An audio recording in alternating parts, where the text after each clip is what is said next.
Observe. Welcome everybody to another episode of Prem de la Creme. We've got a lot of matches to review. We've got a lot of matches to preview as well. Some early exits from the World Cup. We got the likes of Turkey and Haiti who are already gone. We got some other countries that have a lifeline, and we've got some other countries who have already secured qualification into the round of 32. To unpack all of this with me, we have an esteemed panel. I'm going to start off with Mr. Hamza TFE. How are we doing? I'm doing well, my friend. I'm absolutely boiling in this room, but I'm excited to talk football with you boys. As always, we're going to go down to his Chelsea compatriot. We're going to go Pav. How are we doing, Big Pav? I'm doing amazing. Deep into the tournament already. So many fun matchups, great goals, great player performances. Can't wait to get into it all today. And as you can see on your screen as well, we got a brand new guest here as well. We got Mo, Citizen Mo, known on TikTok as well. How are we doing, Mr. Mo? I'm doing good. Loving this World Cup so far, but it's really hard to watch. But we're looking forward to the rest of it. Looking forward to being able Mo to and watch. I are both from Africa, so we both are struggling. I think even Hamza, to be fair, in the UK is struggling a bit with the schedule. Yeah, Mate. Mr. Pav is enjoying life. Pav is enjoying it. He's in I'm Canada. loving life, but other social commitments sometimes get in the way of the games, unfortunately. But I do my best to catch up and watch all the games that I can. Yeah. No, fair enough. So obviously our schedule, like I mentioned, is going to be a lot of previews and reviews. But we're going to start off every show. We're going to start previewing the game that's about to start within an hour. That game being the Netherlands versus Sweden.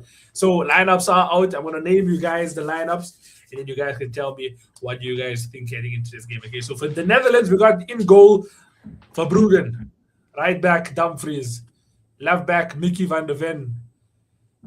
Centre-back Van Dijk, centre-back partner, newly signed Spurs centre-back Van Hekke.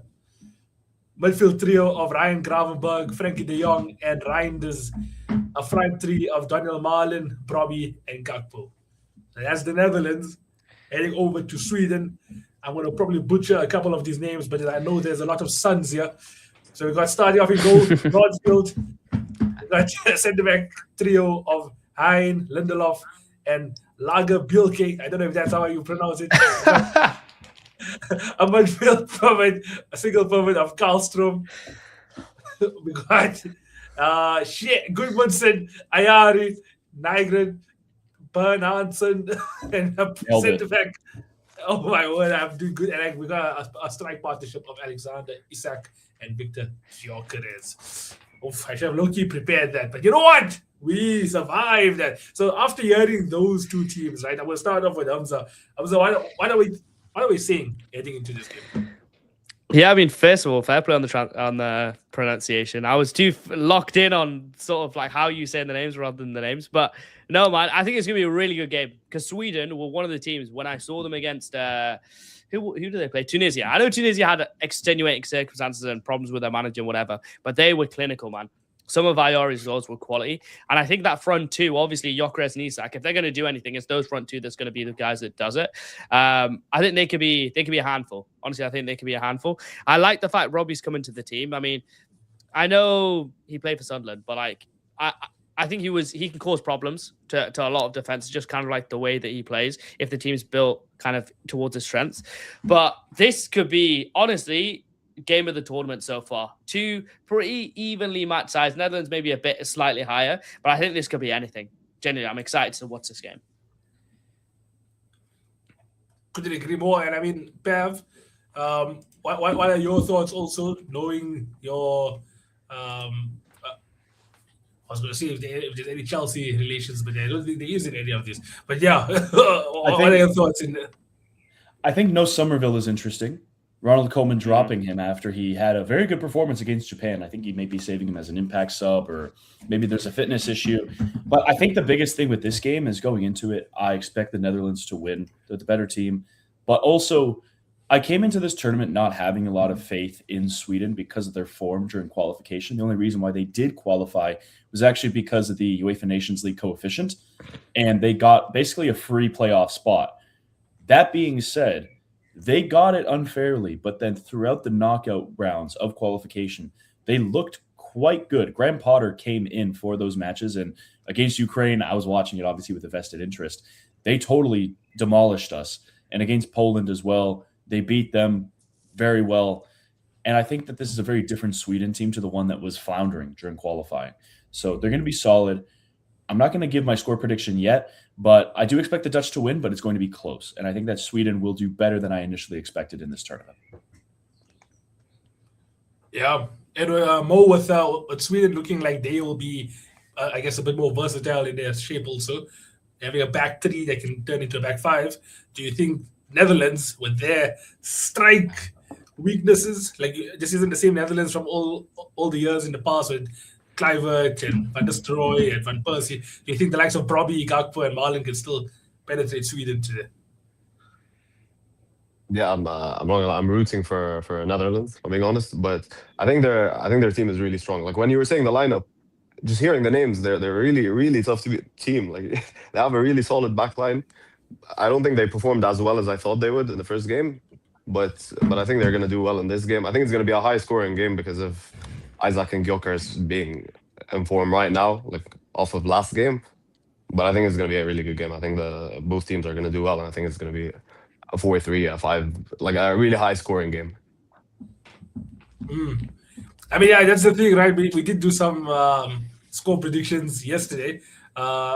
Hamza, if you wouldn't mind reminding everybody about what you believe this game is going to be from a scoreline perspective and why. I can't even remember what I said, but I kind of agree with Mo. I do think it'll be like, I hope it's like a boxing match where it's just like punch for punch for punch for punch. And Yeah, it you ends said up. 3-2, For yeah. me, yeah, I think I said 3-2. I don't know if I said for Netherlands or Sweden, but like personally, I'm rooting for Sweden, man, because obviously a bit of the underdogs, but also like I'm from Newcastle. I do still have love for Alexander Isak, so I'm hoping that Sweden get the job done, man, because it'll just make things interesting. Because I do think they performed really well against Tunisia, even with everything in mind in that game. Yeah, I'm gonna open up the floor to any discussions regarding this game. Netherlands and Sweden. Netherlands, by the way, for everybody watching, were my underdogs at the beginning of this tournament, and since 2026 has been the year of the running up and winning things. Maybe tonight would prove whether or not Netherlands can actually go deep into this tournament. I think it's just the front three, man. The front three is. I actually thought quite the opposite. I'm not gonna lie. I thought Netherlands would be the team in Europe that would disappoint, and so far they have. But going into the game against Sweden, they have a good chance because I don't think the Swedish defensive line is really the best. So if they can do that against Sweden, I think they can prove me wrong because I thought they're gonna flop this tournament, and so far they technically are. They drew a game so far. Yeah, Japan's it's a good test for them. Japan, they did take the Japan's a good lead team, twice in that game. That Japan obviously responded, getting equalizers, a late one to get the second, the 89th one. But yeah, no, I mean, this game will prove a lot because Sweden and Netherlands, on paper at least, you would think, okay, they kind of match each other. It's like, how will the performances be and how will the coaches react to this? Because Ronald Koeman also, it's not his first time, managing the Netherlands. Will he change things up? Will he actually? Because even in 2022, I thought he did. I thought the Netherlands did quite well. Obviously there was that game against Argentina. Corruption game, as a lot of people want to claim it, but the Netherlands did quite well in the last World Cup. So will they go far in this World Cup? That's the question. I think their attack, obviously, people are questioning it. But my other thing is when I look at them and I look at another team that's never won the World Cup that was considered a favorite going to this tournament, Portugal, it's pretty proportional. Their attacking options. It's just the midfield and the defense. How good are they? I like the Dutch's defense a lot. I'm a huge fan of Jan-Paul van Hecke. It actually hurts seeing him go to Tottenham. I think that's an amazing deal for them. Them getting Senesi, Van Hecke, if they can get a ball playing six, I think that they're really in business next season. Their midfield as well, Frankie de Jong, Tiani Reinders, Ryan Gravenberch. There's just different dynamics in there. Again, it's will Malen be hot? Will Crescencio Somerville continue his form? Will he be like a good bench option? Is Cody Gakpo a guy who scored a lot of goals in the 2022 World Cup? Is he going to show up? So it's one of those things where the draw with Japan, you look at it from a macro perspective and you think them drawing against a team from Asia when they're meant to be one of the favorites of the tournament, or one of the bigger teams at least. It's not the best, but Japan is also a really good team. They are one of the dark horses of this tournament. They are a contender to get into the quarterfinals, let's say. So, and they made some mistakes, the Dutch, but they were on top for quite a bit of the game. So I think that it all depends on how they treat this next game, this Sweden game. If they win convincingly, if they win like 3-0, okay, they're in business. If they win 2-1 and it's a dodgy result, and again, it's against a Sweden team that is different than when they were qualifying, but it's still not, in my opinion, this dark horse, this like really strong team, then that's where you raise questions. Tunisia, for me, is a write-off. They should beat Tunisia. It'll be convincing. It's this one, I think, that's really going to tell you how good the Dutch team is. Mm-hmm. Mm-hmm. And you know, just looking at this midfield three, right? Because I think we had this discussion also earlier about how a midfield three can definitely win you this whole tournament. So, Gravenberg, De Jong, Reinders, would you all say this is the Dutch's best midfield three? It should be the most consistent midfield three in this tournament. Yeah, yes, with Tijani in his day, then I'd say yes, but he's been out of form for a while now. Been out of form for a long time. I think Tijani Reinders is a perfect example of the jump between Serie A and another top 5 league. Like Scott McTominay was not good yesterday. And I think that with Tijani, even at AC Milan, he was always a pylon defensively. He didn't strike me as a volume passer in a pivot. He was an 8.5 that drifts into the box, that finishes off chances, and the rest is kind of supplement. It's kind of a bonus, but it's not something that you lean on for his game. So again, the lack of ability in possession. He's not the best dribbler. Doesn't have an incredible eye for a pass. He, again, defensively, physically is not the best. But in the Serie A, because of the pace of the league and because of the quality of the league, he was still able to do those things. Like every footballer has that in their locker. It's just to what degree. So I think that's where in the Premier League, I think that's where in the World Cup as well, you're going to see he's an 8.5. He's a box crashing 8. That's what he is. Mm. And then also in terms of like, you know, the squad depth, obviously, you know, that might be the best front three, the best midfield three in paper. But, you know, they have the likes of Tarun, an experienced guy on the bench. We have Gustel, who actually had a decent season in Eredivisie. And then we also got Koopmeiners. Now, having these 6 players, where do you think the Dutch's midfield ranks amongst the World Cup's best midfields at this World Cup? I think also one thing as well. I don't know what happened, but I think Keith Smith was supposed to come along, wonder kid from AZ Alkmaar. I don't know if he got called up or not. I don't think so, which is a little surprising. He's not on the bench. He's not on the bench. Where is he? No, he's not. So that would have been interesting to see him kind of get thrown into the flames, but also he has in the second half not been as good for AZ Alkmaar in the Eredivisie. But I think that Portugal is better. I think Spain is better. I think you could even make the argument that France are comparable. They're better than Brazil. Rabiot. No, Rabiot is still here. Yeah. But it's Rabiot, like a B tier.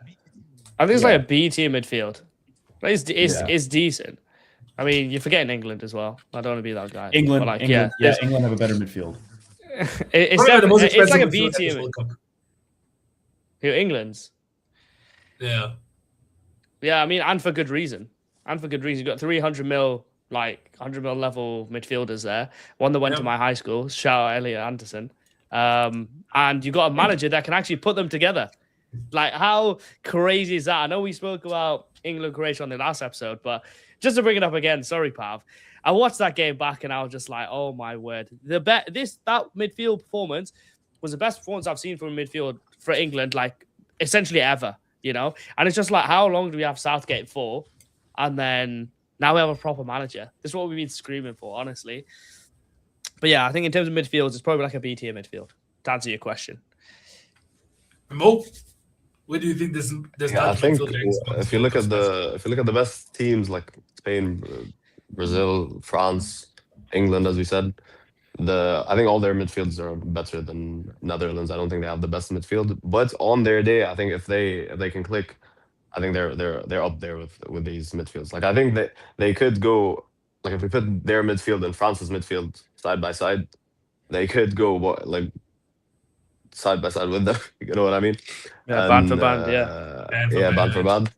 And but they just have to be on their day, which they are not most of the time, if I'm being honest, from what I've seen them play, whether it's in the World Cup or beforehand. Yeah. Okay, let me go around the table then, asking you guys now for score predictions then for this game. It's going to kick off in the next 45 or so minutes. So Hamza, will start off with you.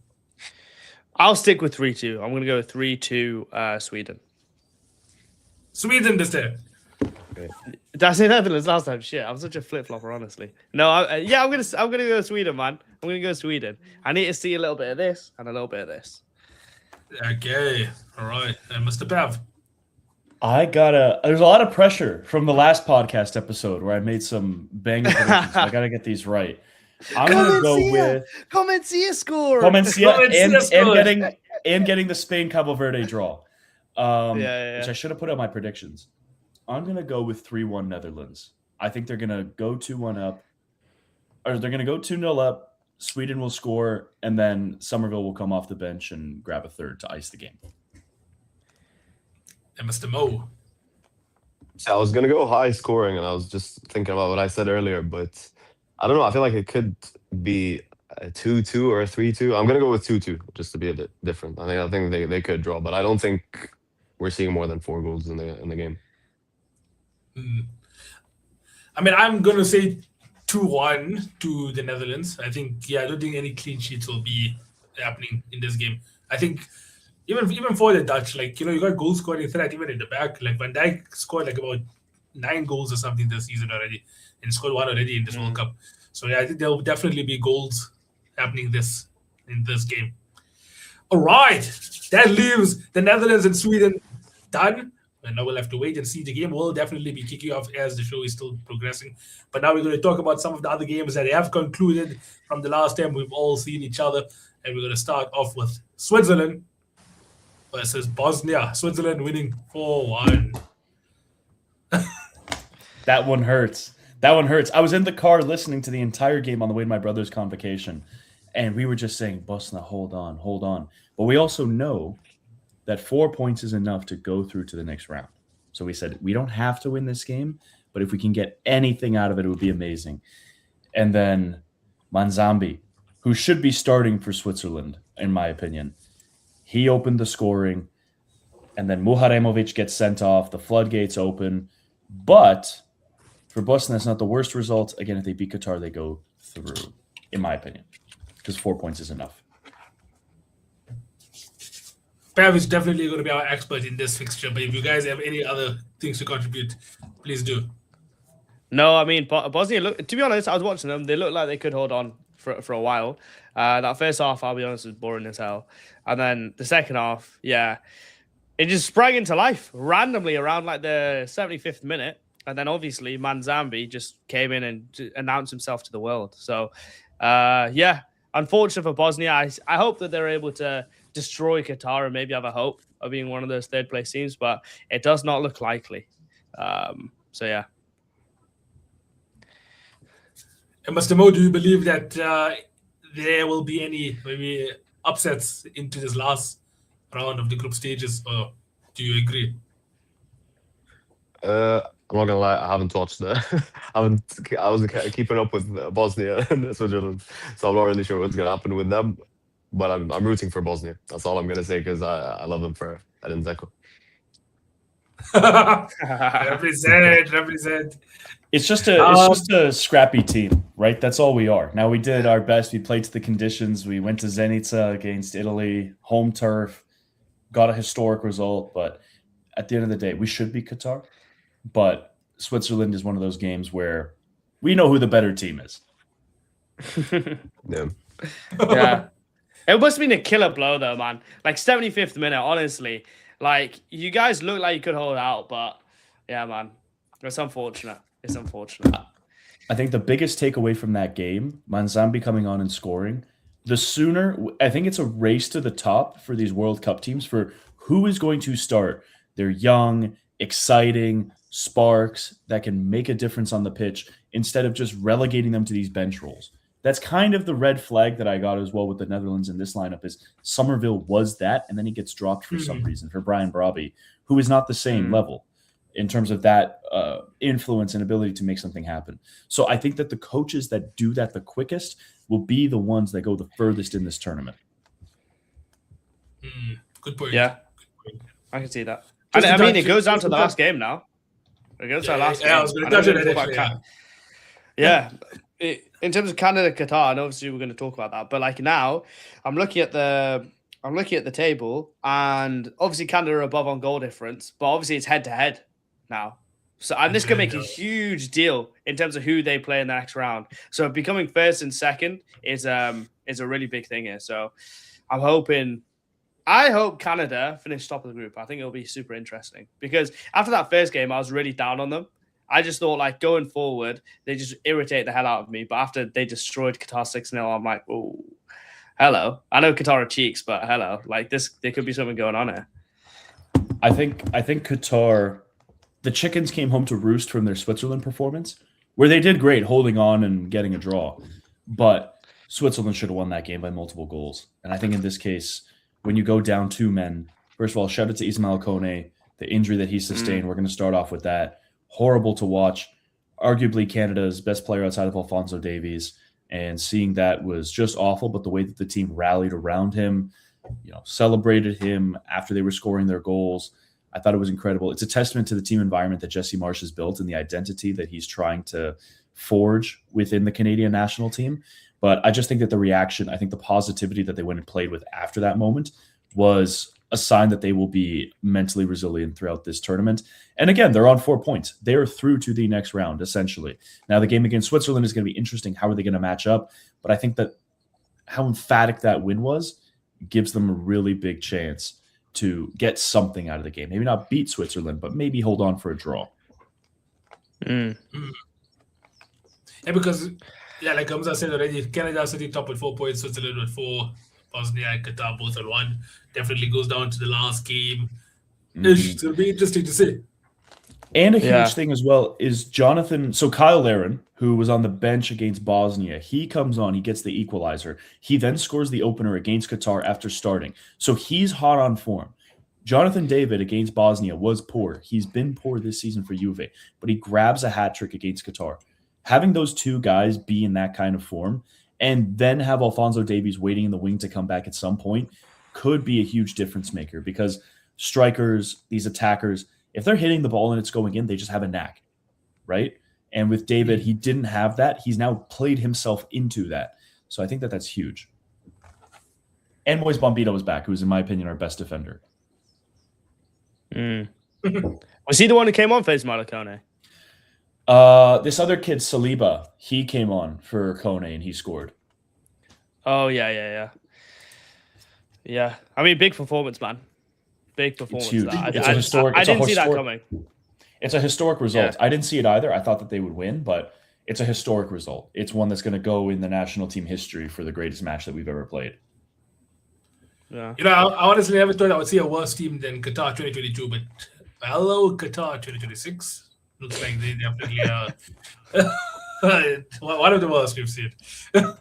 Yeah. Another one, Asia Cup, man. How the hell are they even here, though? Like, respectfully, how the hell are they even here? But this means that Canada are pretty much guaranteed to be in the next round, right? Yes. So now they can kind of, obviously, you want to win the group, so you can't look ahead too far. But I mean, it's big that they've made it to the next round. Did you expect going into the World Cup that they would make out this group, Pav? No, I thought that they would only get 3 points. So they came close to losing to Bosnia. I thought they were going to lose to Switzerland and beat Qatar. But just the goal difference, it made it one of those things where like they just missed out. So I wasn't expecting much going into this World Cup because of how poor our Gold Cup performance was. It was really bad. So seeing that, it kind of dented my confidence.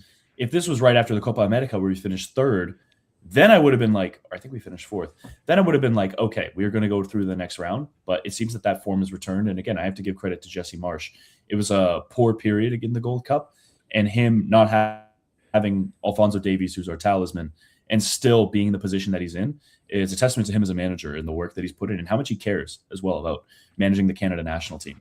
It kind of feels like he's the boyfriend that got rejected kind of feels like he's a guy that got rejected by like this, girl that he really liked, and then he gets a new girlfriend, and he's like, oh, this girl's amazing, she's the best. But part of it is out of spite because he got snubbed for managing the American national team.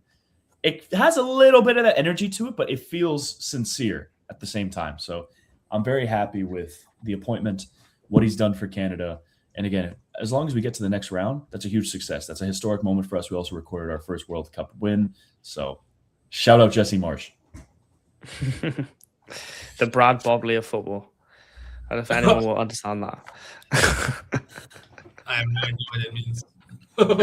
No, when he was managing, way better.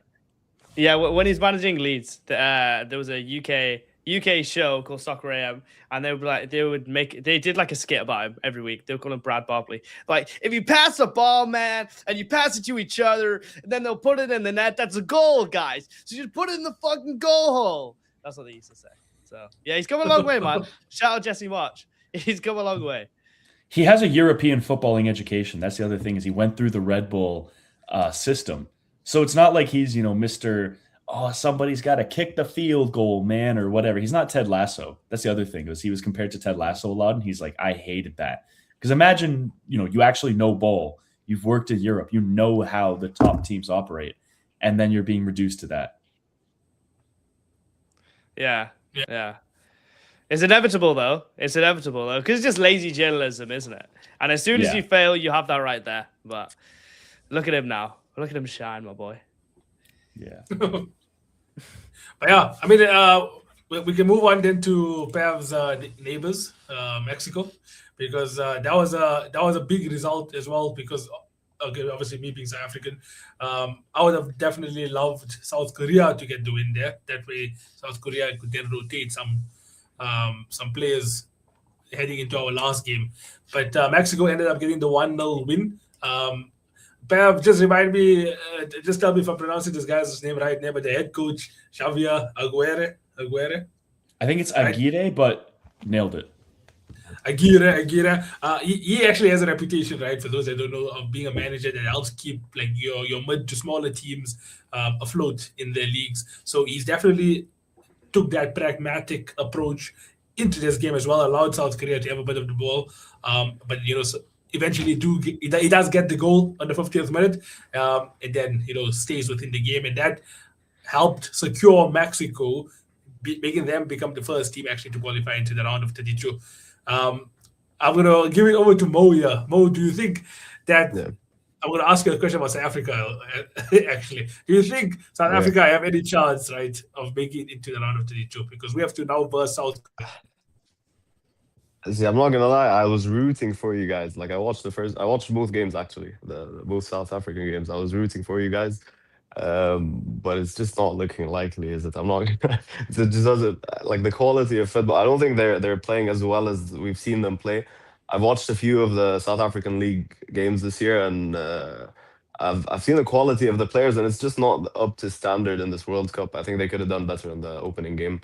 That's for sure. And the last game when you guys lose, I forgot what you guys lose. The last game we actually drew, but I think you drew. Equalized at like the 80th minute through a penalty. Yeah. I don't think, unfortunately, you don't make it out of the group stages. If I'm being honest. I'm not gonna stop believing, but I don't know. So crazy to say that. On display. The what? No, that's not crazy. That's not crazy to say that. I think it's a fair assessment. Yeah. But yeah, because now South Korea will have to, let me just confirm this, but I think South Korea, they have to win in order to secure their spot still, because if South Africa if they don't pick up a point, they'll probably finish third. Yeah, if they don't pick up a point, they'll finish third.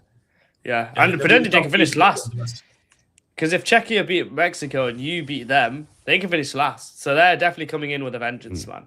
Definitely going to come against you. But I think that an open game with a team that wants to play might actually suit Bafana. I think that could be. You'll definitely be underdogs, but the style of play might help a little bit. Because firsthand, we like to go long. We like to go long. Oh my! Don't get me started. Don't get me started on that stupid goalkeeper that you have. Don't get me started on him pumping it long for no absolute reason. Don't get me started on that. We'll save that for another day. But no, there was some intricate passing in the last 15 minutes of your game against Czechia. So let's hope that they can do that 6 times more against South Korea to make it 90 minutes and come away and we can continue on this podcast talking about South Africa. That's my hope. That's my hope. I would love it. I would love it. I don't think you guys are beating South Korea because you have to beat them. I already knew Have the some answer. positivity, That's why I fam. never come to you. Come on. I already knew Bring the some answer. That's why I positivity, didn't man. come to it. No, who the hell wants reality? No one wants reality. Stop living there. They're a decent side though. Like it's a really hard side to beat. But, Yeah. To be fair, right? Like Mo will know also because of club level football in Africa. Like majority of this side is made out of Sundowns players, and then Pirates players as well. Yeah. But the Sundowns players are actually African Champions League winners now as well.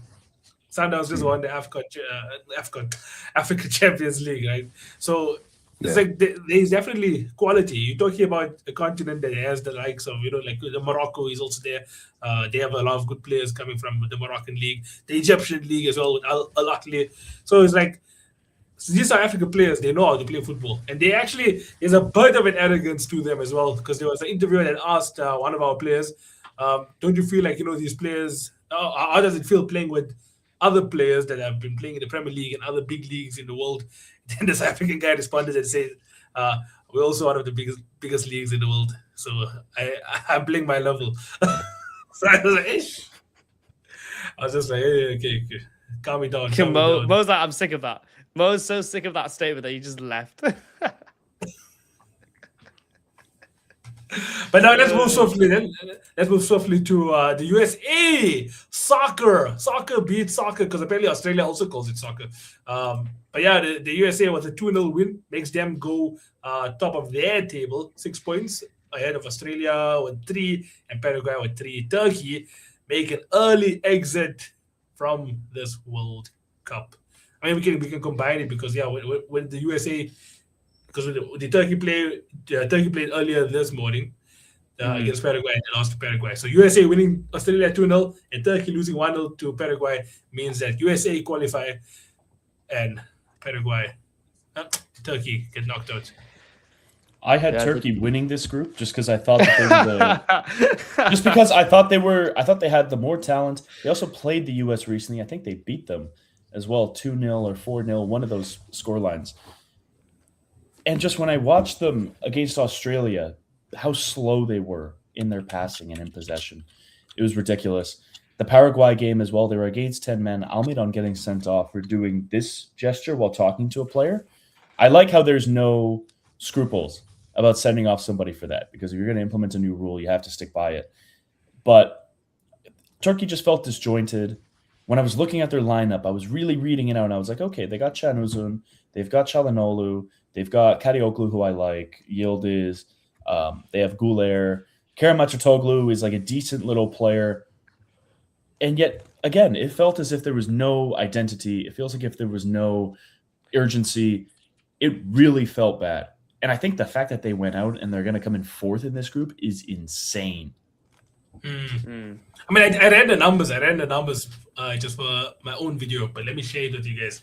So across these 2 games, Turkey played in the World Cup so far, a combination of 62 shots in total, 13 of them being on target, 101 touches in the opposition box, 7 big chances created, 1,194 accurate passes, and an average possession across the 2 games of 75%, 0 goals. I don't think they generated good chances. Really unlucky, but also their chance generation was poor. Like against Australia, they need to break this team down, and it's all long shots. It's all pot shots. Yeah. You're not going to break down teams consistently by doing that. You face 2 counter-attacking deep block sides. They've been doing since the Euros, though. Like that's how they played in the Euros, and they did well. I think they've just kept on going that way, and it's just not worked out for them right now. Like I thought they would be underdogs as well, but they've just done nothing. I think the worst we can ever say is Turkey are underdogs. Now we just need to have no expectation. You call them dark horses in the tournament, Nawaz. Let's not forget. I did. I said Netherlands. I'm beating Netherlands. Who said? Someone said Turkey there. I swear it was you. I remember you beating said, "Oh yeah." Don't call them dark horses, but I'm going to call them dark horses. I swear you said that. We'll Get the run through club. tapes. Get the club.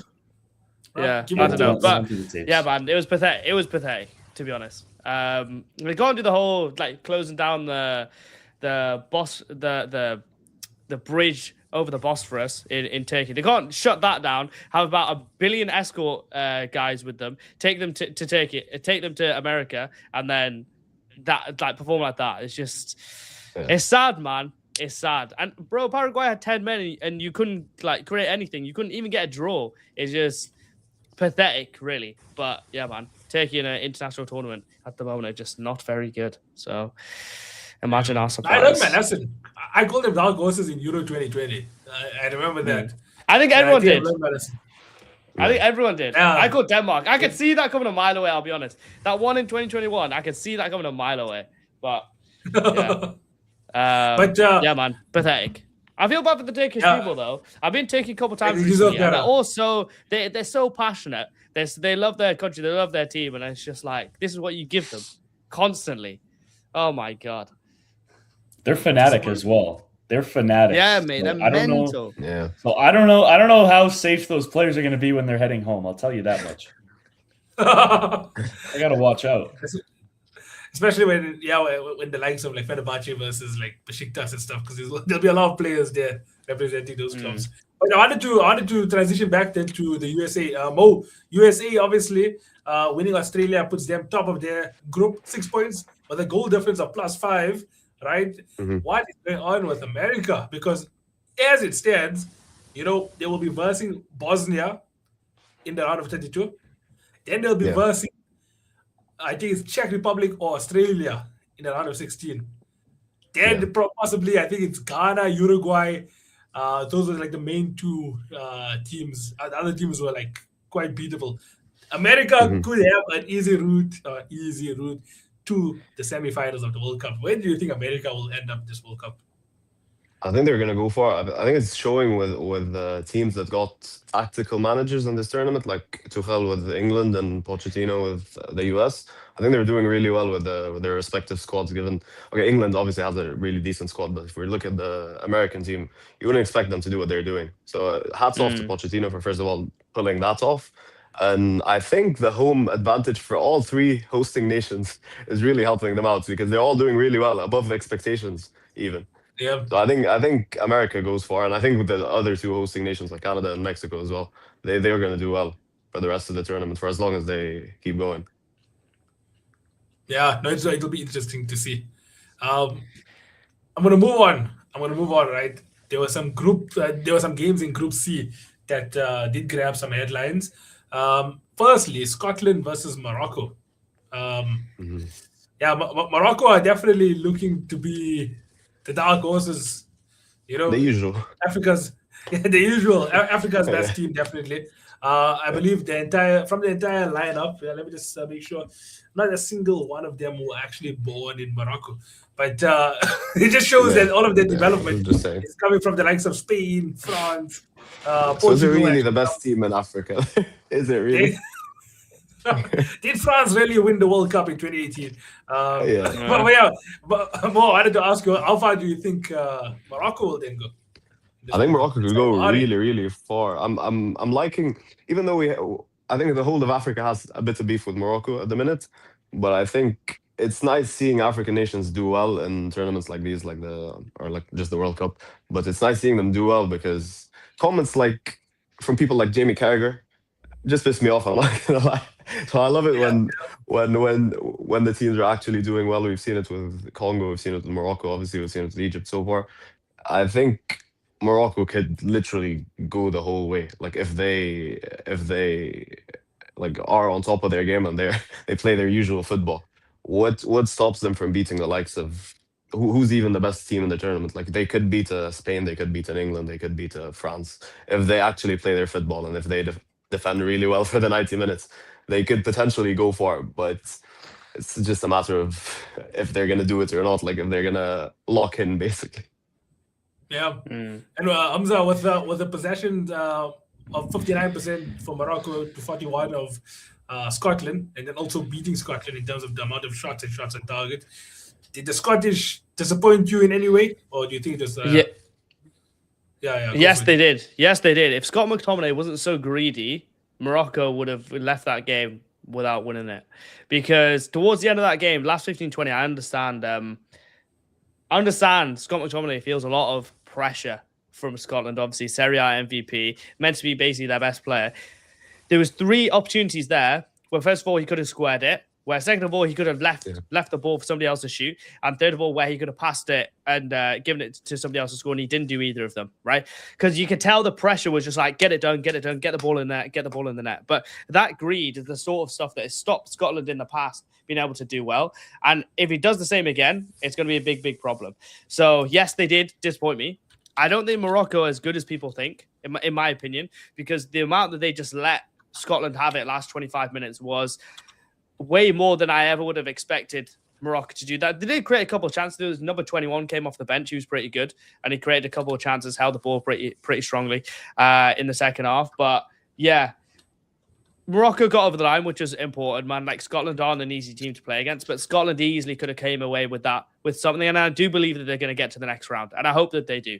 But yeah, it didn't build me towards Morocco as much as it did for, I mean, obviously, Mo, you mentioned it. And like, I didn't build as much hope in Morocco off that game as I would have thought. Because I think realistically, they should have, if they were going to be a top side, they would have played them off the park. And they didn't really. They got kind of like a cheap goal at the start and then kind of sat on it. But it's an 8-game tournament. As Ronaldo says, it's a 7-game tournament. So you've got to kind of like ease your way into it, I guess. So not every day is going to be a demolition.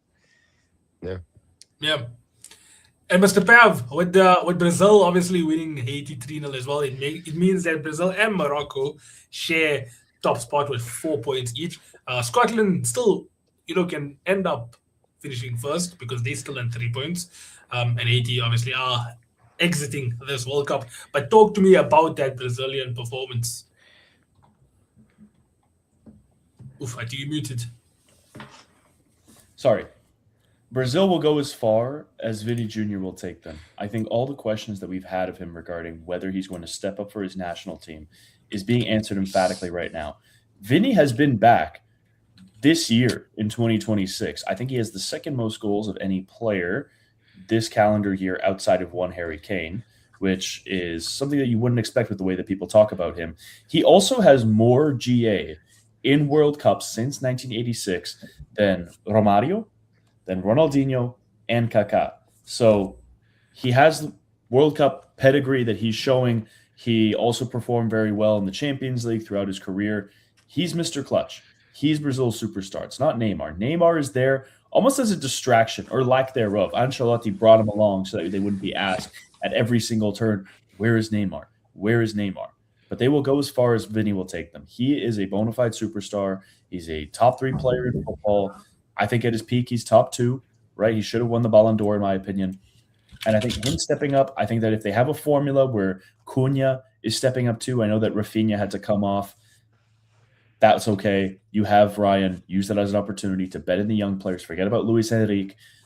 I think that Carlo needs to find the formula. He will make the changes necessary. I thought him still starting Paquetá was actually a little dodgy, but Paquetá got an assist. So in general, yes, it's only Haiti. But a win 3-0 is better than losing or drawing or scraping by. And also Vinny's an emotions player. He's very tuned into how he's feeling.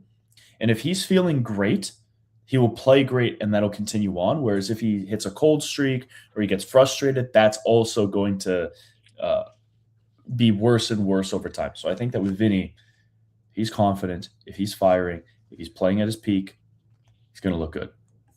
Yeah. Because I've said countless times on this show leading up to the World Cup, there's players with the most pressure, right? I know people talk about Mbappe. I don't agree with that narrative at all, right? So I've completely taken away from my mind. But the 2 players that have the most pressure is Ousmane Dembele and Vinicius Jr. Like, Vinicius Jr. was probably so happy that Neymar came, right? Because then it's like, I don't need to do anything for Brazil. But now, not only is the pressure there, but he's answering that pressure and he stepped up to it. And even the balls he's playing in behind to Rafinha at the start of the game was very direct, exactly what their plan was to do.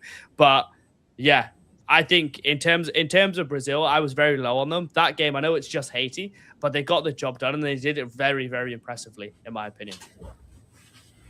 It does make the last game between Brazil and Scotland tasty one, in my opinion, Yeah, man. because I cannot tell you confidently who walks away as the winner there. I Probably think Yeah. that Brazil have got it. I thought that Brazil have got it just because Scotland, they didn't look good against Morocco. They didn't look good against Haiti.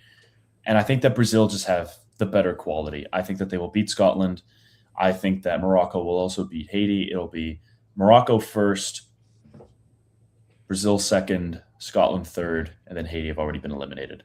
But it also depends on how much Morocco beat Haiti by. That's the other thing, because Brazil, if they win against Scotland, they will have a minimum +4 goal difference. Whereas Morocco, they only beat Scotland 1-0. They have to beat Haiti now by 3 goals. Yeah. Yeah. So it'll come down to the wire. And I don't think you go. Scotland will let Brazil just demolish them. I can't see that happening. I don't think Brazil would let them, Scotland would let them, because I think Scotland have played all right, to be honest. Like they played way better than I thought they would. No, I mean in the sense that Brazil already have a +3 goal difference. That's already Yeah, I understand that. I understand that. But I just don't see Brazil beating Scotland by more than a goal. You know, maybe they get a lucky second. So what do Morocco need to do? Basically get 4 goals against Haiti. Can that happen? Absolutely. Absolutely can that happen. Definitely. Gentlemen, that is the reviews all done. We're going to be talking about some previews, right? We've already done Netherlands versus Sweden. We got another big game happening tonight or this afternoon, depending on where you're watching. Germany versus Ivory Coast. Oh, I will start with Pev, because I know Pev did say he has a lot to talk about in this game. So Germany versus Ivory Coast. Pev, take it away.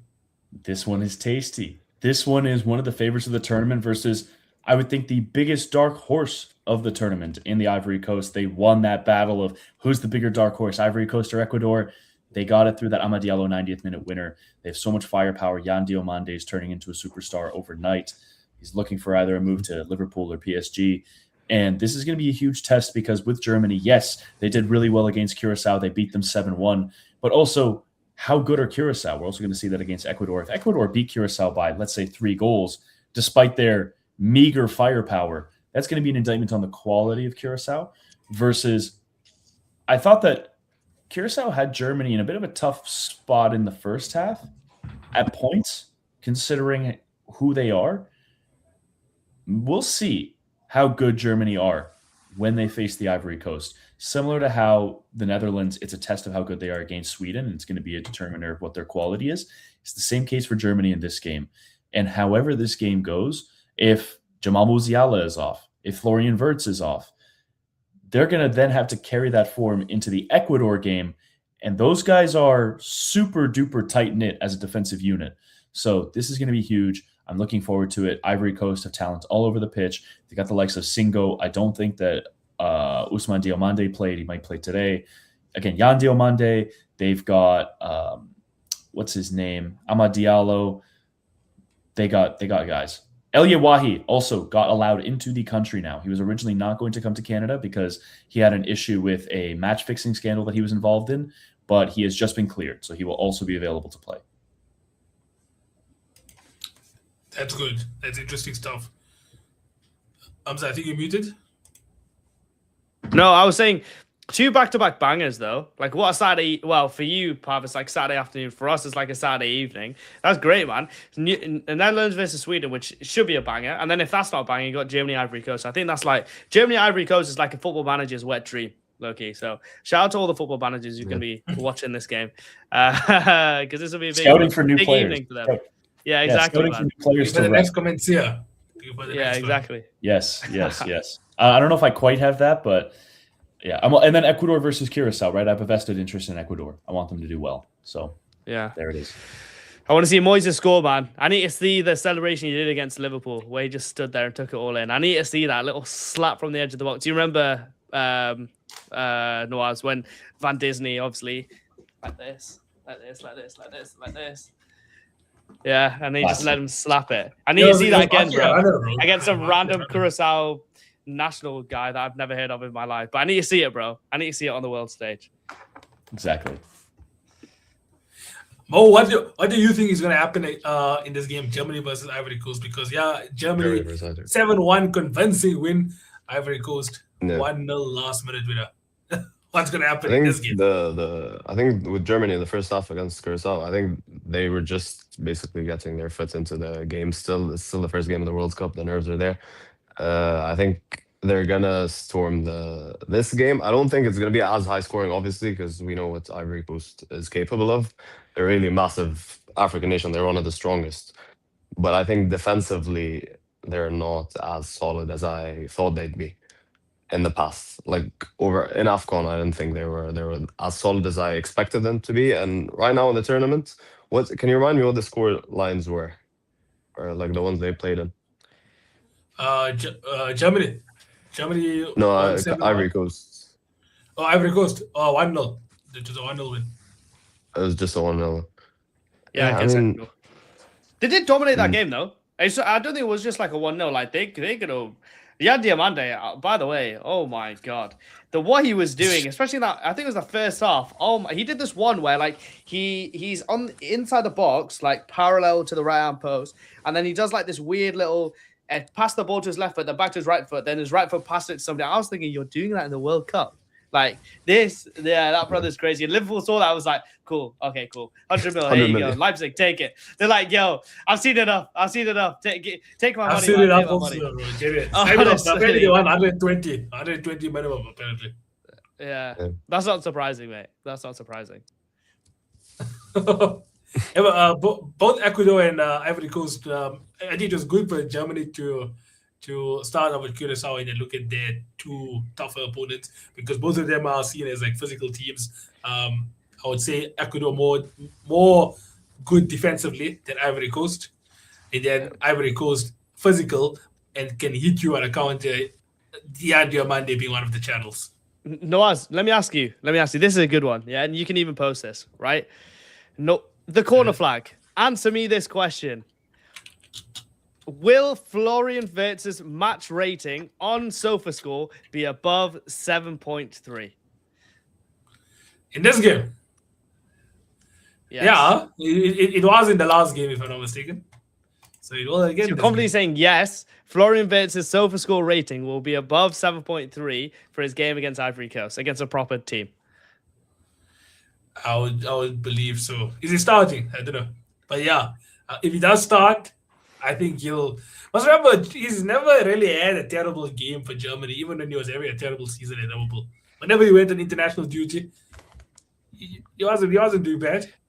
Obviously, we're Muslim, right? So we can't bet. But do you want to make a little wager on that then? Should we do a little wager based on that? I mean, your boy Moises Caicedo also hasn't really had a good. Let's do that. Let's do that. one. Let's do that. Whoever gets the higher rating has to do like a 30-second speech on Prem, like hyping up the other guy, right? So actually, you want to get a sound with? Yeah. You If we get want to Moises get a Caicedo, if Florian Wirtz gets more than 7.3, I'll do it. And if he has less, you have to make a video saying, I denounce the signing of Florian Wirtz. He's not the right guy for Liverpool. He's just not that great of a player, and I just can't see it working out. Word to that effect. You have to kind of shit on him a little bit. But if you're so confident he's going to get 7.3, I'm going to give you a really good video in terms of like, yo, Florian Wirtz is the guy. I was wrong. Like, it's all on his slot's fault. He's amazing. I think you should say. I think Thomas Tuchel not picking Cole Palmer was the best call he could have ever made, because Cole Palmer is actually overrated. We can do that. We can do that for another one. But I'm saying for this Florian Wirtz one, let's keep it Florian Wirtz, just for Florian Wirtz, right? Are you willing to accept that? You praising Florian willing to Wirtz? accept? It's just that's just people will say in about 12 months' time. No, this guy knew ball, because Florian Wirtz is actually going to have a good season. Well, if you're so confident, you're investing in your own. I'm just yes, but let's keep yours at like Cole Palmer. No, I would rather do because it's Florian Wirtz. Let's keep it Florian Wirtz. We can do a Cole Palmer one as a side thing, but I don't mind doing the Cole Palmer. But I think let's do a Florian Wirtz. Like I told you already, this is you investing in some good ball knowledge. Florian Wirtz is better than Cole Palmer. Some would say. I would even say that. You could say I would even say that, bro. That's just true, though. That's true, though. It is. Bro, come on, man. Let's take the bet. Let's take the bet, bro. Okay, wait. Let's redefine the bet again. So, Shame man. Florian Wirtz needs to have a 7.3 rating in this game. Let's you say he's gonna have more. Let's put a clause in there. If he finishes, if he goes past the 60th minute, he has to go past the 60th minute. Bro, stop being a weird man. If he's good, he's good. If the guy why did he get injured? Bro, okay, if he gets injured, yeah, fine, whatever. Like, but I'm saying you obviously we're saying he plays the whole game. If he gets more than 7.3, I'll make a video gassing him up. If you do, if he gets less, you have to be like, our ball knowledge was incorrect. I don't know that much about Florian Wirtz. He's just not that good. I don't know why we signed him. Arnie Slot, rah. You have to go on like that. If you're confident on your ball, you don't need to worry about your side. You don't need to worry about your side of the bet. You can just worry about mine because you're obviously going to be right. You're doing right? the forfeit, man. It's also. Let's do it. Cool. Yeah. Okay. Let's shake hands on that. Sick. I'm saying it's easier if you're the side backing Florian Wirtz because if he grabs a goal or an assist, it can even be like a little pass like last time to Mecca, and then Mecca just lasers it. Yes. The odds of you getting a higher score for an attacking player is actually easier because the midfield players they don't get the same level of GA.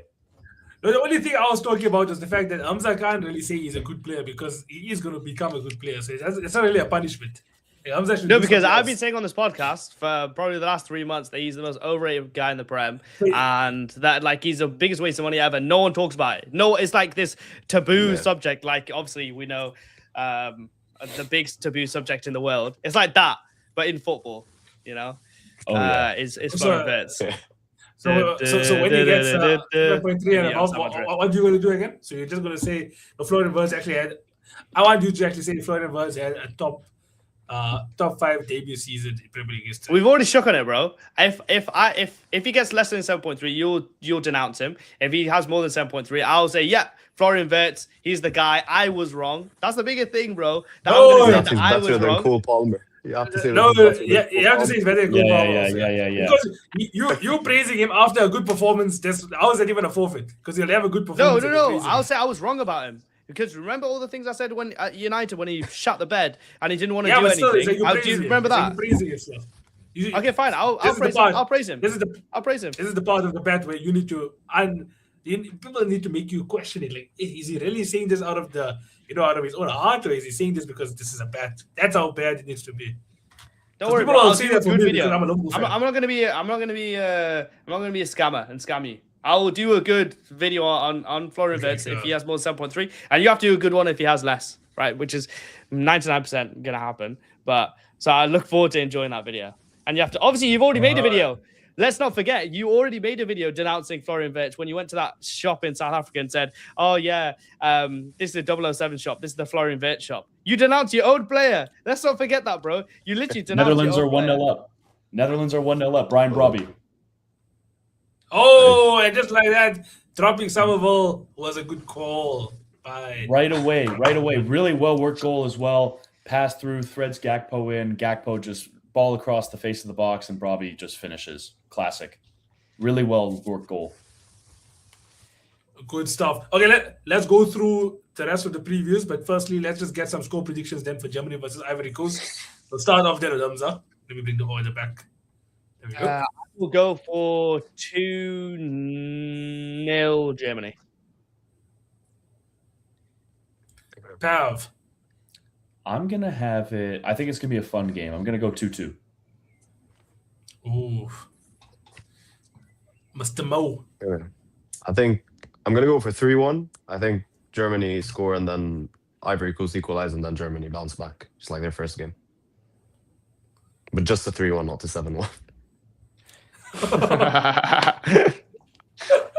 I'm going to go for, I back a 2-2. But I'm going to say maybe Germany have a bit more defensive power. So 2-1 Germany. 2-1 Germany. 2-1. But Ivory Coast will be knocking. They'll be knocking. Okay. Next up, we got Group E neighbors, Ecuador versus Curacao. We did touch on this slightly. But you guys can give your score predictions and maybe a few more comments. Yeah, fries in the bag, bro. Ecuador to run out. Easy winners here. I doubt it'll be more than 3 goals, but yeah, I'll go 3-0. I'm going to say 2. All right. 2-0. Don't have faith in Ener Valencia. What I want, though, is for Kendry Paez to come off the bench and get a goal because they need talent up top, and if he can offer it, then that would be huge for them. That kid's got problems, though. That kid is know. an enigma. So He's got disappointing problems. because back when he was in Ecuador playing for Independiente, he was on the pitch with guys like Endrick, with guys like Estevao, and he was playing better than them. He was the star on the field, but then he starts partying, then he goes to Chelsea, then they send him to Strasbourg, doesn't really fit in, still talented, but then he goes back to River Plate, has a couple decent games, but then after that, no real, good results. His loan gets terminated. Really, really poorly managed career. And part of it's him, but I think that part of him is also him being in this blue coat mess as well. Mr. Mo. I'm gonna go Curacao to lose 3-1. I think maybe they shock us and score another goal. Could be their second goal in the history of the tournament. So I'm gonna say 3-1. I agree. I think Curacao will at least give their fans something to celebrate every game. Might not be the result, but it's definitely going to be a goal. And I'm going to back you more, and I'm going to say 3-1 Ecuador as well. Okay. Nice. Next up, we got, let's go to one of the big games. We got Spain versus Saudi Arabia, right? Now, Spain, 0-0 draw against Cape Verde. Saudi Arabia, who in my opinion did impress me a bit in their first game. But do you think Spain, another banana skin, or do they finally get their campaign on track? Nah, man. They're going to do this, bro. Because Lamine Yamal is back, and Lamine Yamal in the 50 minutes against Cape Verde was a problem. The guy's a big problem. So, yeah, I think it's going to be easy, man. I think it'll be a little 3-0 Spain. I can't see Saudi giving them any problems. Against Uruguay, they were just hopeless. Mo, what do you believe? Yeah, I think it could even end up more. I think it could be like a 4-0 to Spain because as Paf said, Lamine Yamal is going to be playing, and I think some people say for some reason they threw the first game, which I don't believe. Why would anyone ever do that in a World Cup? So I don't believe that. But I think he did play a weaker side. I don't think he played his best side, and he will play for the rest of the tournament surely. Now that he's seen what's happened, so I think they beat them 4-0. Saudi still plays the same team they've been playing since they beat Argentina back in 2022. Like, it's literally the exact same team with the same players. They've all grown old, and they weren't even. It's the exact same, yeah. Yeah, they've all grown old, and they weren't even great to begin with, if I'm being honest. So, so I don't know what they're doing there. So yeah, 4-0 for me. All right. I'm going to say I hope 4-0. I do hope 4-0, but I also had high hopes for the Cape Verde game. Cape Verde, understandably, did obviously sit back. When it comes to Saudi Arabia, do you believe they will sit back as well? I'm asking myself this question. I think they would.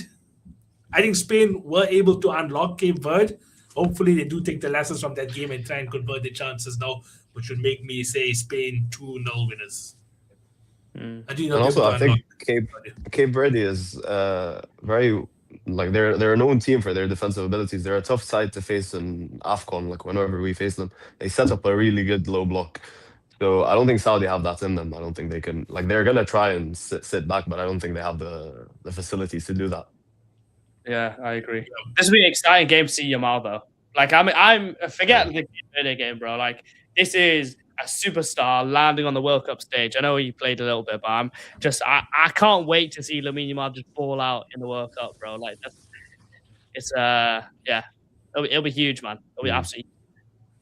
I think against Saudi, he should be able to have his opportunity. Mr. Pav, do you think the same? Spain taking on Saudi Arabia? I think it's going to be a good 2-0's a nice score line.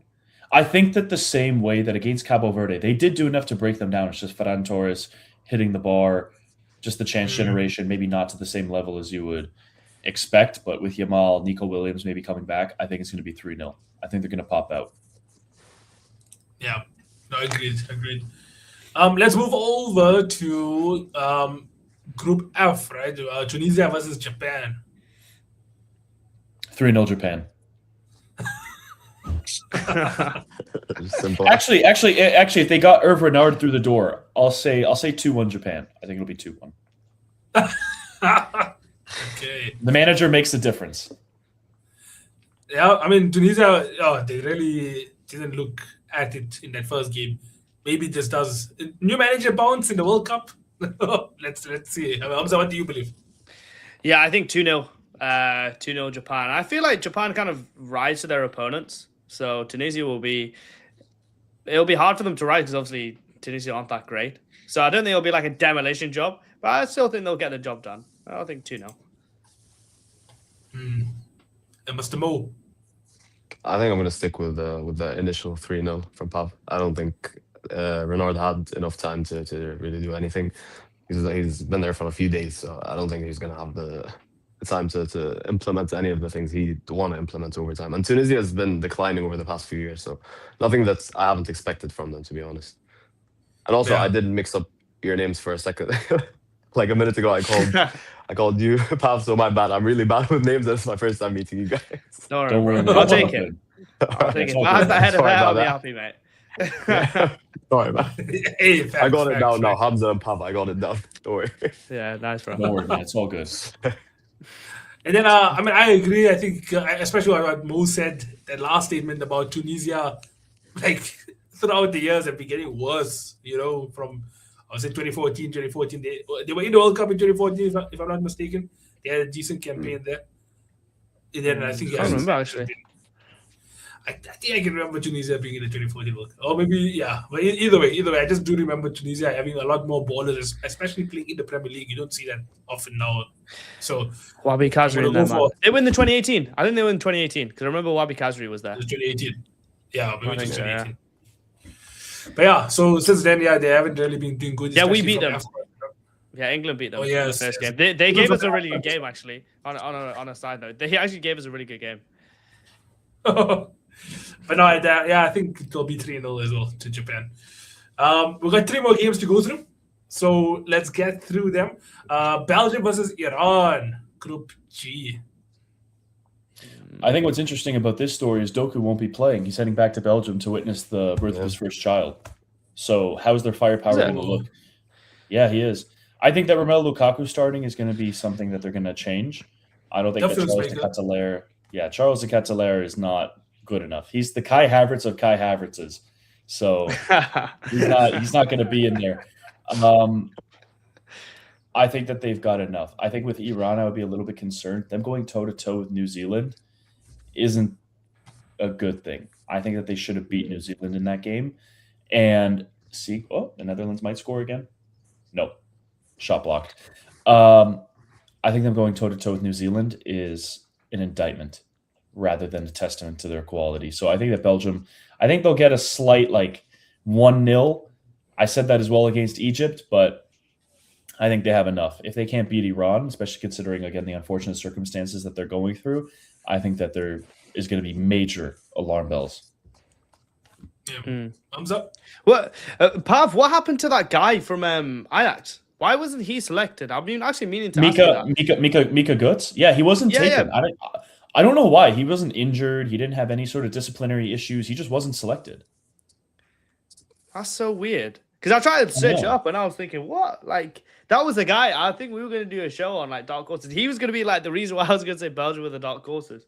But Yeah, he was going to be one of weird. my players to keep an eye out for, and instead he's just not taken at all, which is an absurdity. Yeah. But in this sort of game, it would be amazing for him to play. But Amazing. yeah. He's just a I guy think that Belgium you will wanna still run play. out winners. I Yeah. think Belgium will still run out winners in this game. Egypt did give them a good game, but yeah, Mhm. I think Belgium will win this. Let's go for a 2-1. Mo, having seen the Belgium firsthand. I'm not gonna lie, I was expecting a bit more from Belgium facing us. I was going into the game hoping that we'd draw with them, and I left the game really pissed off that we didn't even get a win with more than 1 or 2 goals. So I don't think they're as good as people think at all defensively. Attacking wise, they missed quite a few chances, so I'll have to give them that. But defensively, they're not there at all. But as Pap said, Iran going toe to toe with New Zealand isn't really a testament to, to anything. So I think it's gonna be like a 1-1. I'm hoping it's like a 2-1 Belgium, but I think it's gonna be a 1-1.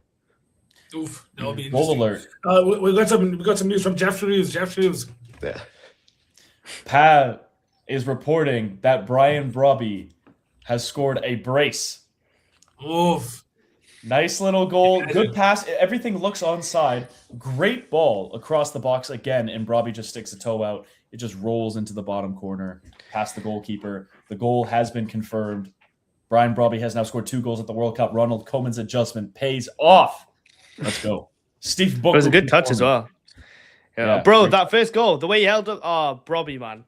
Even though he plays for Sunderland and he scored on Newcastle, like in the last minute, I can't help but love that guy, man. I actually can't help but love him. He reminds me of me. He's like a 5'9", short, stocky, strong striker. I gotta play like him. You know what? Wow. Hopefully this bodes well. Again, last week I played so poorly. Everybody did, but I played so poorly, so I gotta up my game. I gotta take this as inspiration. Cheers, Jeff. Yeah, man. Study his game. Study his game. Good stuff, though. Yeah, probably. Okay.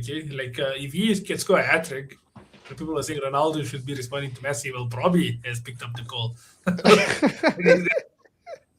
I always think of how special it is for these players to score, right? No matter who they are, no matter how highly you rate them, seeing whoever score a World Cup goal, like that's you forging yourself into immortality in football history.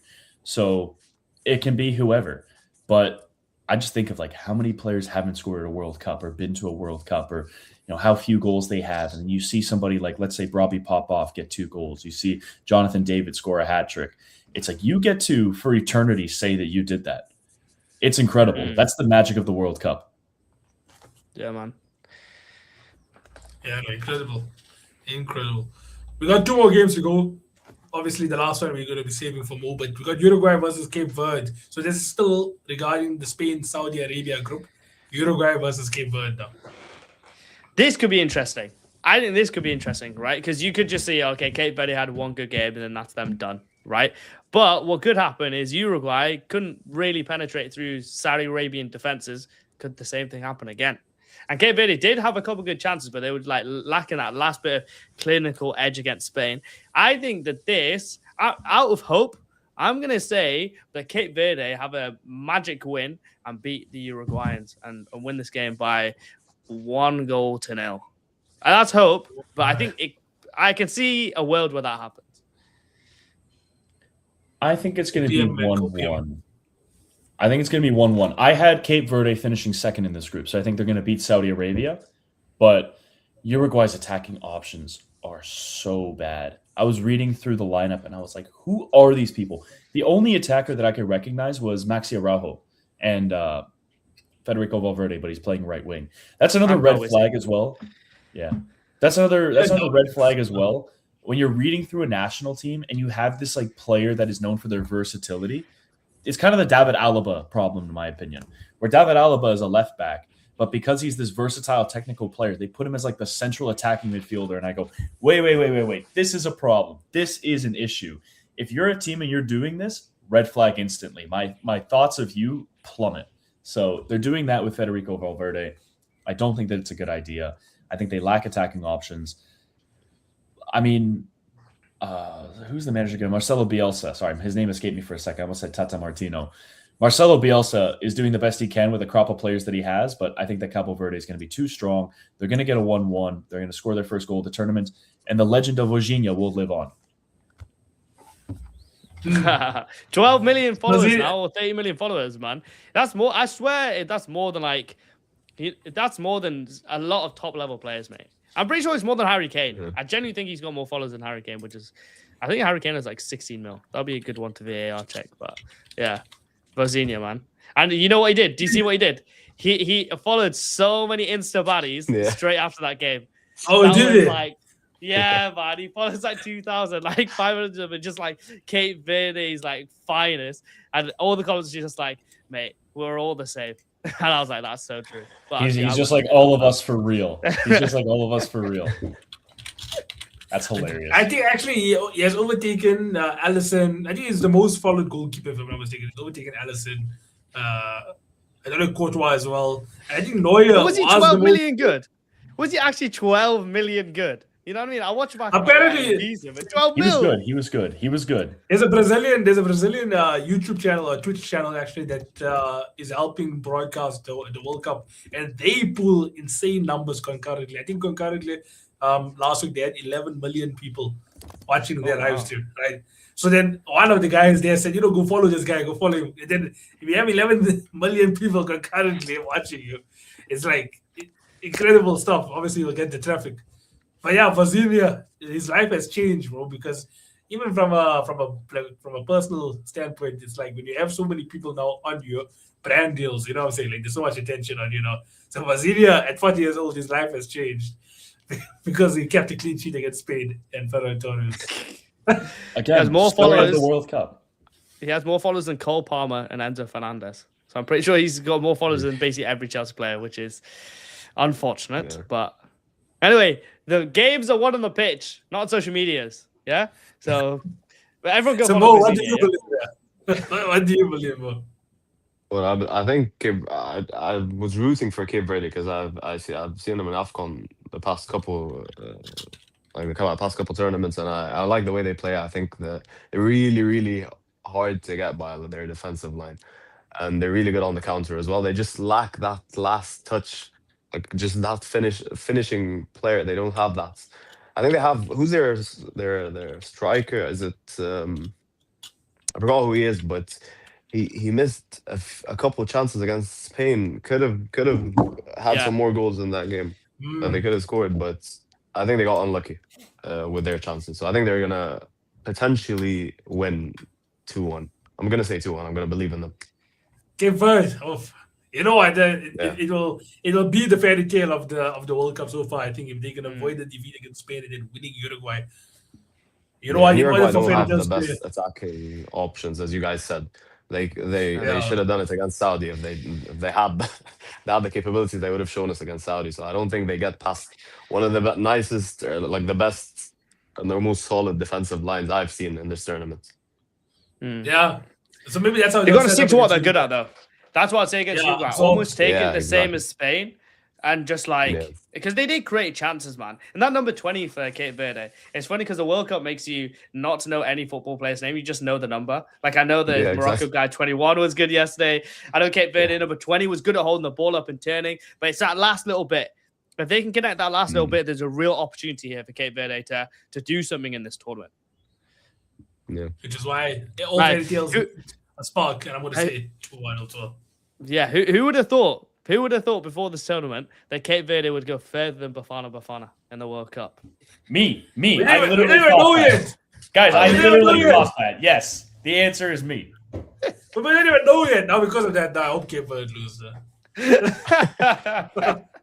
You know, I was meant to go to Cape Verde this March, but then I looked at like the flights there, and like it looks so remote because like off the west coast of Africa, it looks so remote. I was like, bro, if anything dodgy happens here, I'm screwed, mate. Like I can't get anywhere. I can't swim. You know what I mean? Now I'm swimming like 10,000 miles. I'm done here, bro. But yeah, shout out Cape Verde, man. Beautiful country. I wish I could have gone. And then the last game is going to be New Zealand against Egypt. Egypt, they've never won a World Cup match. Are they going to get their first World Cup win against Yes, the lowest until ranked this game, team? hopefully. This World This Cup? is where we're gonna. This is where we're gonna get Oh, our I'll win. start off with you. I won't lie to you. I have a lot to say. I'm not gonna. This like we have an Arsenal gene in Egypt, basically, where we do well in the big games, and then somehow whenever like you're supposed to win a game, you're supposed to go in there and put a massive score, and you just don't. So everyone in Egypt is very pessimistic about the whole thing, but I'm optimistic. I think we have a really good squad. 100% Egyptian as well. I'm just saying. So they did really well against Belgium. I wasn't expecting it. If I'm being honest, I wasn't expecting it, but they did really well. And our manager, he's Egyptian as well. So that's nice. He gets the players. Because we need someone to like literally discipline the players which are like foreign managers just do, or not the foreign managers couldn't do, but our Egyptian players are just so stubborn. They need someone like Hussam Hassan, who's won the AFCON 3 times in a row in the past. He's very strict with the players. He knows exactly how the mindset should be like in an Egyptian team. So I think he's doing really well, given who the players are, given where they play, which is the Egyptian National League, which isn't a strong league at all. So yeah, I think we go in there, we should easily beat New Zealand 3-0. Are we gonna do that? I don't know, because Omar Marmoush is literally not putting up the numbers that you'd expect from him. Let's just say we could have easily beat Belgium if he just buried his chances. What do you guys think? I Too was busy going to ask you, mugging, mate. what is... Yeah, literally.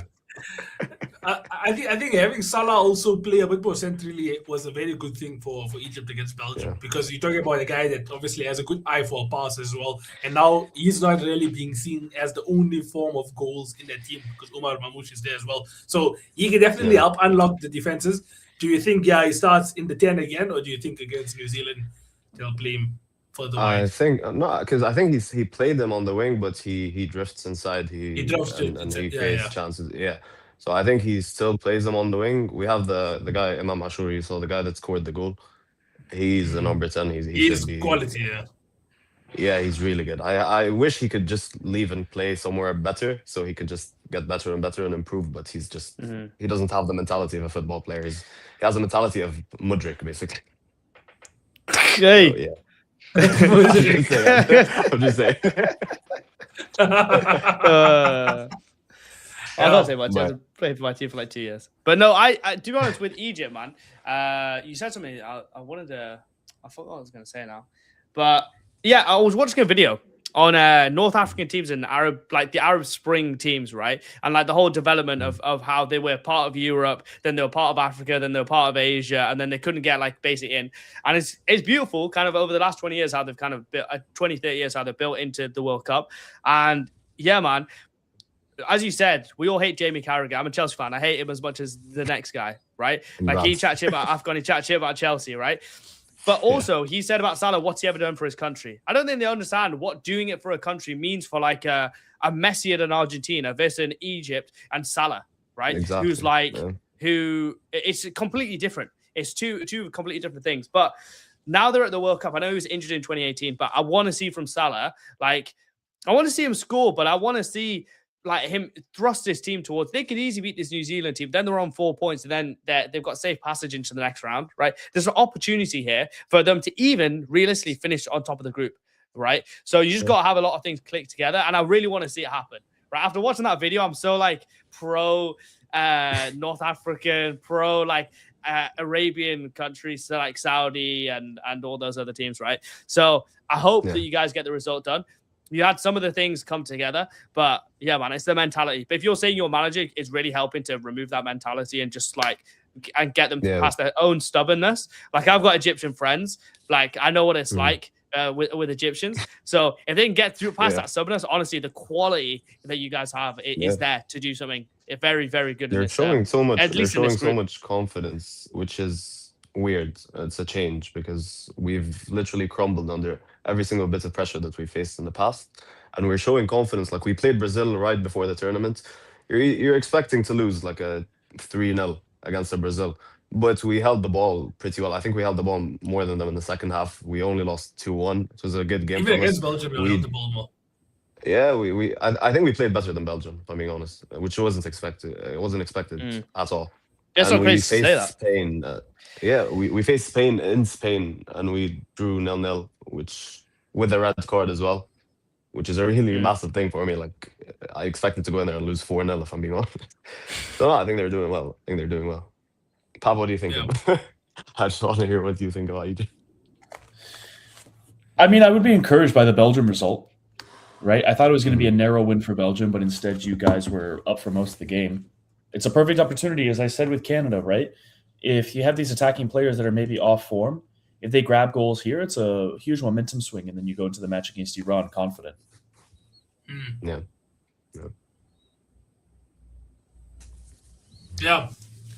So did all of us give our score predictions? Let's start off with Mo then, and then we'll come around. I'm gonna go with 3-1 Egypt. Oof. We have to concede that howler of a goal always. So I'm just gonna go 3-1 instead of 3-0. I'm gonna say 2-0. You know better than me, Mo, but I'm gonna say 2-0. I think New Zealand were all right against Iran. And also, a little quick fun fact, John Nellis and the girl who does all the content, they made a video called Guess the Football World Cup Footballer. And one of the guys that was actually the footballer was Elijah Just, who scored 2 goals against Iran. And him and Chris Wood were linked up pretty well together. So it's not going to be an easy game, but I'm going to back Egypt as well. I'm going to go 2-1 Egypt. Yeah. I think Hamza mentioned Chris Wood. Chris Wood looked so good in his first game. So I do think Egypt do concede if Chris Wood has anything to say about it. So that being said, Egypt to get their first win via an 89th minute Mo Salah penalty, 2-1. Inshallah. Inshallah, brother. Inshallah. But yeah, that concludes our show for today. We've done a good amount of reviews and previews. The next time we do see each other, there will be some other insane games to touch on. Argentina, Austria, Norway versus Senegal, England, Ghana. England, Hamza will be very happy for that one. And then, we'll be obviously... it'll be daily. So we're going to be live on the 22nd. Then I think we're taking a break on the 23rd, but then 24th, 25th, 26th, 27th, I think we'll be back to back. So make sure you guys do follow us. We have a lot more coming, and follow us on TikTok and Instagram as well for some short form content.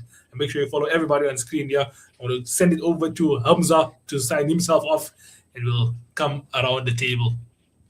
Yeah, thank you guys for watching. A brilliant day of football ahead, so I hope you guys enjoy those games, and we'll be reviewing all those and more on our next show on Monday, and hopefully the PAV debacle in and around tickets is sorted by then. Perhaps maybe I'll go to a game, maybe I won't, but I'll fill you guys in on how that goes. Would you like to sign us off, Pev? Yeah, I'll do it. It's gonna again be a great weekend of matches. It's gonna be a great week. The World Cup has been a success, even with all the issues behind the scenes.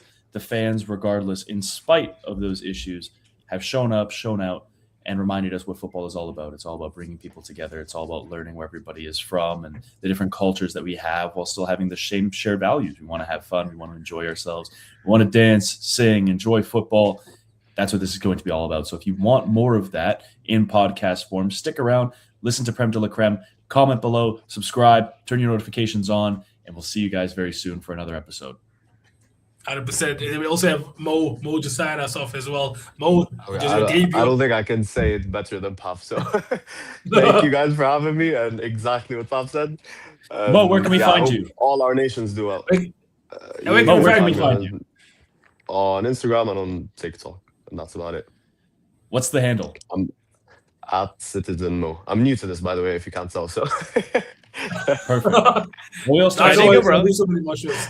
Yeah, you did good, man. It's gonna be one of many shows still to come. So guys, make sure you follow everyone here. I've been Nawaz, also known as the Corner Flag, and we'll see you guys next time. Good evening. Peace. See ya.